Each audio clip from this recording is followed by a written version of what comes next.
Welcome to the Let's Make Food from Food Kitchen. We are making soda bread. Soda bread is relatively easy and it doesn't take very long because we don't need to let it rise.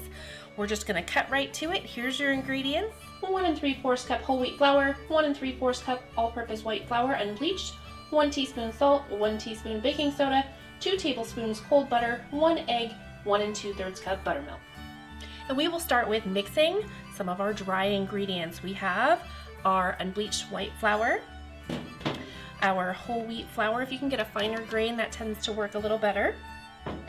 Then I'm just going to put in my salt and my baking soda. There we go. And the baking soda is a key ingredient here. It mixes in with the buttermilk and has the reaction to help it rise as it bakes. So I'm just going to get my hands dirty now because it's going to get dirty in a minute anyway. You can use a whisk to get this flour mixture blended together. That is ready to go.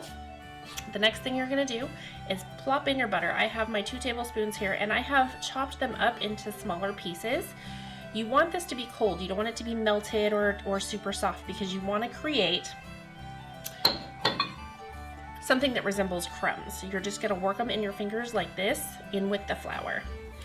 So you're just gonna keep pushing it through your fingers with the flour until you've broken up all the larger pieces and it resembles breadcrumbs in your flour. So you just keep working on that until you get it done. And this is going to be delicious, along with our Irish stew that we're making for St. Patrick's Day, if you happen to be following along for that reason. And if you don't, well, I'm glad you're making soda bread anyway. It's great with stews and nice thick hearty stuff. You can use it to sop up all that yummy gravy that comes in with your soup broth. I guess it's not soup broth anymore though, is it? Because it turns into stew. All right, starting to get there.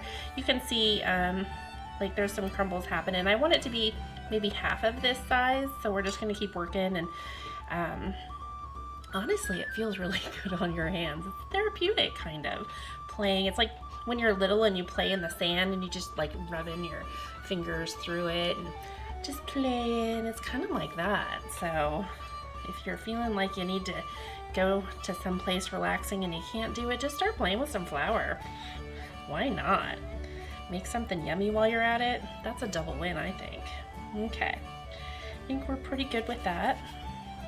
Maybe try it this way. I don't think I've tried it this way, but we're gonna see. I don't think, maybe not. Play around with it. Part of learning to cook is not being afraid to experiment and try different things. If it doesn't go right, so what? What's the worst that's gonna happen? Okay, there we go. I'm just gonna lightly wipe off my fingers. I am not gonna take the time to wash my hands because they are just gonna keep getting dirty with this recipe. So don't wear something you love, like no ball gowns here. Okay, take your egg, pour it into your buttermilk. And if you don't have any buttermilk, go ahead and look down in the description. You'll find a link to a buttermilk substitute and that'll work just fine. Here we go. Get that nice and blended in. Perfect. It's just combined.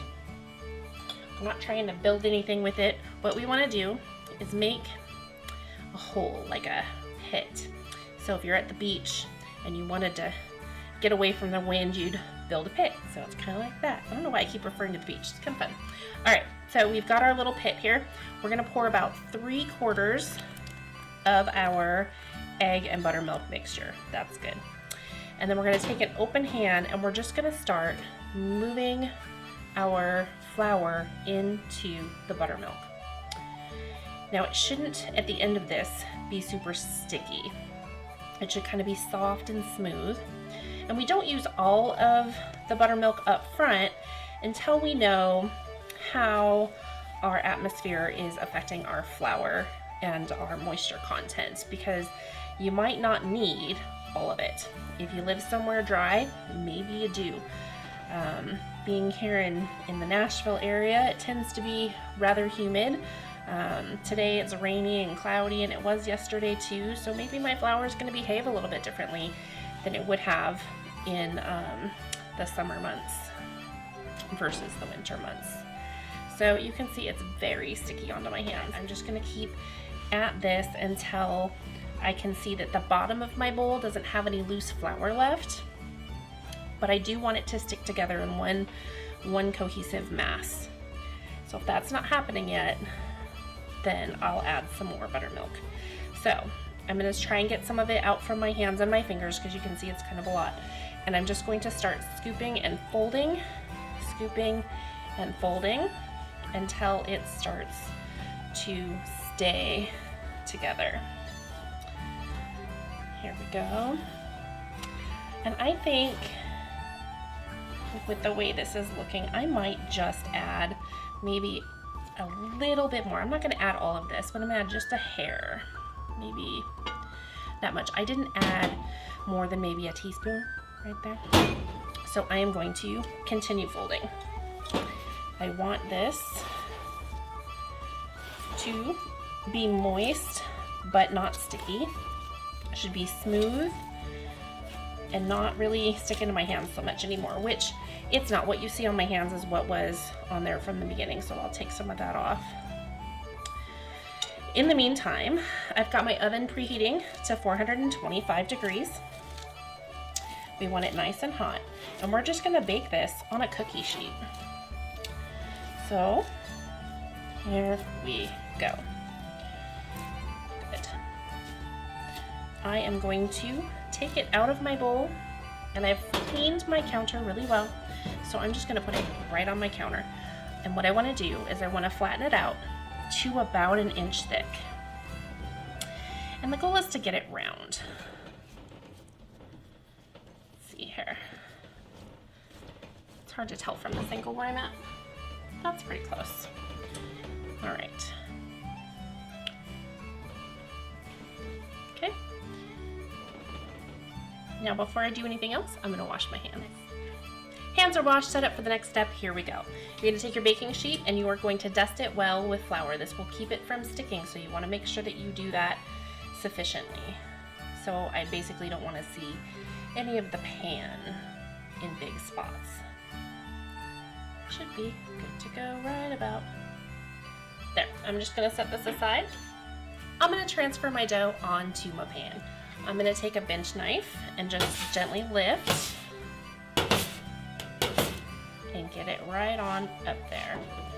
Okay, that's that. The next thing I'm gonna do is score it. I'm gonna make a cross. This is a tradition. It's supposed to bless your bread. So we've blessed our bread. You take the knife and you poke a hole in each of the 4 corners, and that lets out the mischievous fairies. You're gonna bake it for 15 minutes at 425 degrees, and then you're gonna turn it down to 400 for an additional 30 minutes.